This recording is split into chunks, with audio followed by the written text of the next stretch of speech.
Hi. மரியாதை இல்லாத இடத்துல ஒரு செகண்ட் கூட இருக்காதீங்க.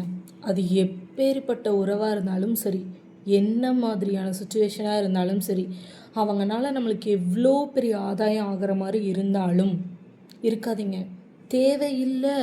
உங்களோட மரியாதையை விட்டு கொடுத்து தான் அவங்க நமக்கு எல்லாம் செய்யணும் அப்படின்னா, நான் ஒன்று சொல்லிட்டேன், மயிருக்கு சமானம். வந்துடுங்க.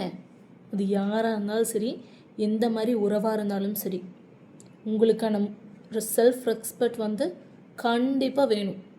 அது எப்படினாலும் சரி, மரியாதை கொடுக்காம ஒரு டைம் பேசுகிறாங்களா, ஐயோ நம்ம ஹஸ்பண்ட் தானே, நம்ம அம்மா தானே, நம்ம அக்கா தானே, இல்லை நமக்கு தெரிஞ்சவங்க தானே அப்படின்லாம் விடாதீங்க. திருப்பி கேளுங்க. நீங்கள் ஒரு டைம் ஓகே ஓகேப்பா அவங்க தானே அப்படின்னு நீங்கள் அக்செப்ட் பண்ணீங்க அப்படின்னா, அடுத்த டைம் திருப்பியும் அதே மாதிரி ஒரு இன்சிடெண்ட் நடக்கும். திருப்பி நீங்கள் மட்டும்தான் ஹர்ட் ஆகிட்ருப்பீங்க. ஸோ எல்லா கேர்ள்ஸ் அண்ட் லேடிஸ் உமன்ஸ் எல்லாத்துக்குமே செல்ஃப் ரெஸ்பெக்ட் ரொம்ப ரொம்ப முக்கியம். Keep it your mind. Bye.